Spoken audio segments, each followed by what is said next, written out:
Yo, what's up everybody? Welcome back. And as promised, last time we checked out the Tattu 650 and the Lizard. Now we're going to try the Tattu 450, and I'm starting to feel like it's the...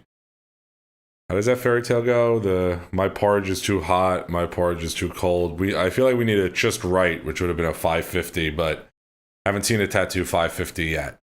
So let's compare the Tattu 450 with the 650 and the stock battery. The footprint on the 650 and the stock battery are close, but if we turn these batteries this way, you can see that the 650 is a little bit thicker than the stock battery, and the 450 is substantially thicker than the other two as well.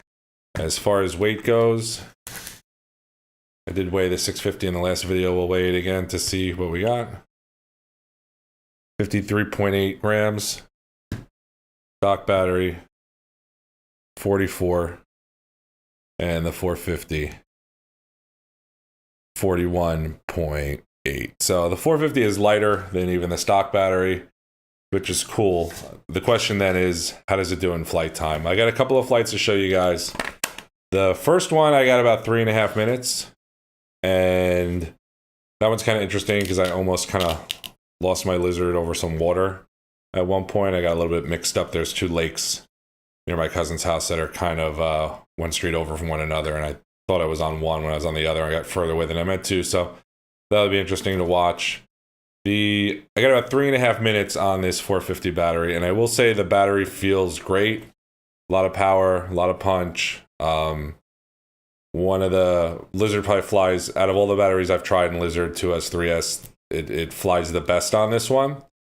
The problem we may have is I got 3.5 minutes on my first flight, which I'll show you guys, and then I was expecting to at least get 3 minutes plus the second time I took it up, so I kind of was more watching my timer than I was the voltage on the bottom of the screen, and about 2.5 minutes in, the battery got really, really low, and the quad kind of went down. Not hard, still here, everything's fine.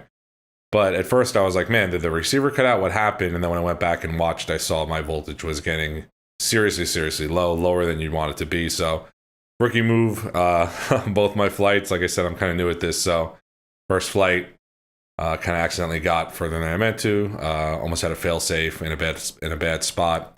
Second flight wasn't really eyeing my voltage correctly, looking more at the timer, and probably drained the battery a little bit more than you should, but the battery charged right back up. So hopefully the battery is okay. We'll have to do a little more testing to see what's going on. I did fly a lot harder in the second flight, but I'm still not quite sure why battery got really low after 2.5 minutes when I got 3.5 minutes the flight before. So you'll be able to see for yourself. Stay tuned, check out the two flights. If this battery goes 3.5 minutes like it did on my first flight, then I would say go for it. If it's gonna conk out after 2.5 minutes, I don't feel like that's normal. I feel like if that's the case, there might be something wrong with my battery, but we'll try it a couple more times and we'll see how it goes. And I guess maybe I'll update you guys in a couple videos from now. So have fun, enjoy.